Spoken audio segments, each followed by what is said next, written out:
Okay, as promised, we are going to continue talking about the Pearson R. This is still Module 7, the correlations, and I have started a problem for you here. I'm going to have to stop and erase and continue a little bit more because it is a lengthy process, and I've actually already calculated some of the things for you here. If I were you at home, I would go ahead and make some extra columns, an xy column, an x squared column, and a y squared column, and all those things, so you can add them all up and get these final values.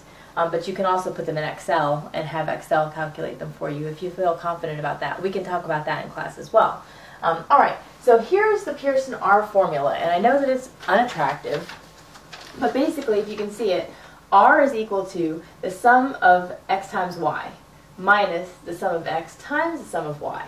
And what that tells you up there is the extent to which the two variables, x and y, covary together. Okay, so how they hang together. And that's compared with, or divided by, the square root of, essentially, the extent to which they vary separately. So we're kind of seeing, well, how related are they together compared to separately? So we're sort of parsing it out that way. And down here, it's the sum of x squared minus this whole thing right here, the sum of x quantity squared. Don't get that confused with this. You take your whole sum of x and square it, and then divide it by n. That whole thing is subtracted from your sum of x squared. Same thing over here. Sum of y squared, you subtract this whole thing, the sum of y quantity squared, divided by n. I'll walk you through it right here. So here are our values that I've already calculated for you.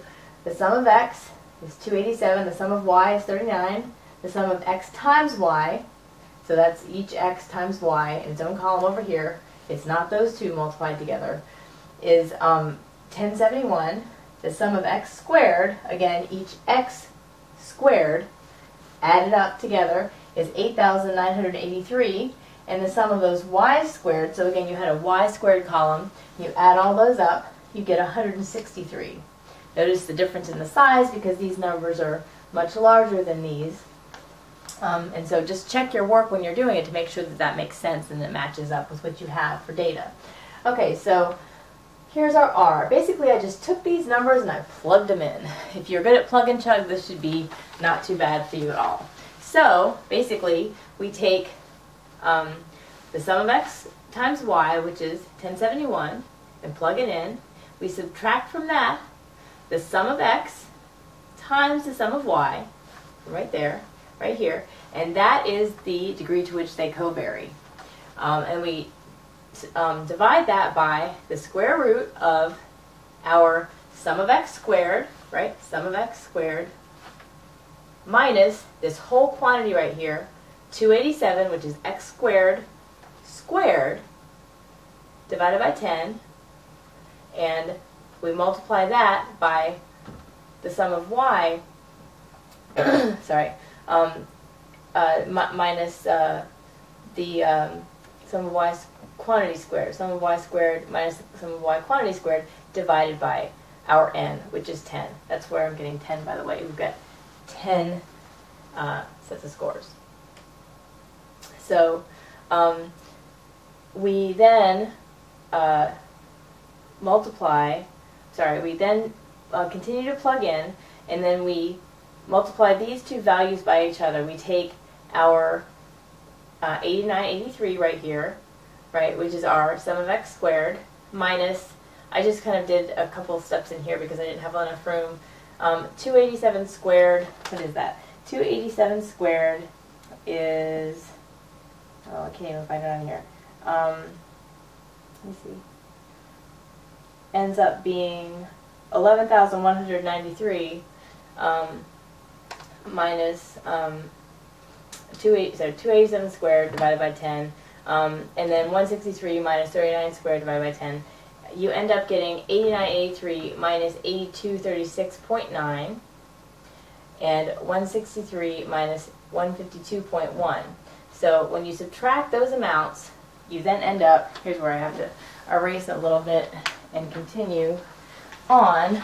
Sorry for the sloppiness. I'm going to go ahead and erase these values because they're already plugged in here. I hope that doesn't, actually I'll go ahead and erase the data since we don't need that right now. Hopefully I can squeeze it in here. I need a bigger whiteboard. Alright, so then, so I don't make any mistakes, this difference right here tells you whether it's negative or positive. And we can already tell that this number is bigger, so it's going to be a negative correlation. So it ends up being negative 48.3. It's hard to see in these glasses. They actually don't help my vision. Divided by, we have the difference here is, again, we're still under the square root sign, don't forget, 746.1 times the difference here, which is 10.9. I hope you can see that. And then, so R equals negative 48.3 divided by, oops, the square root of this times this, which is 8132.49. And that square root is equal to 90.18.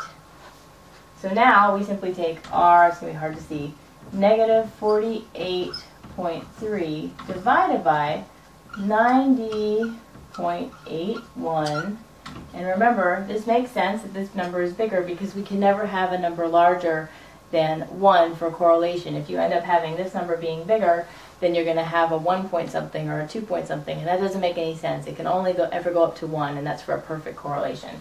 So negative 48.3 divided by 90.81 ends up equaling negative 0.53559, etc., or an APA style negative 0.54. Remember, we round up. So negative 0.54. So if you think back to that scatter plot, it was kind of loosely related, but we could tell that it was a moderate relationship, and we could tell that it was negative. So negative 0.54 is, you know, a decent correlation. This suggests, I almost don't want to tell you, maybe I should make you guess in class, but this suggests that as the number of texts that people do in the car increases, the score that they have on their conscientiousness decreases. Now, that sounds kind of causal, because you could also say in this same way, the higher their conscientiousness score, the fewer times they text while driving, or the higher the number of texts while driving, the lower their conscientiousness score. We can't say that one increases or decreases the other, but as one increases, the other decreases. And at a fairly moderate level. This is a decent predictive ability, and that we can say with a fair certainty that there is some kind of correlation happening here, some kind of relationship that is linear and that is predictive, so that we can sort of say, yeah, the more you text and drive, probably the less conscientious a person you are across the board. And this might be true in other situations as well, like doing your homework on time, or being on time for appointments, or other things that are related to being conscientious.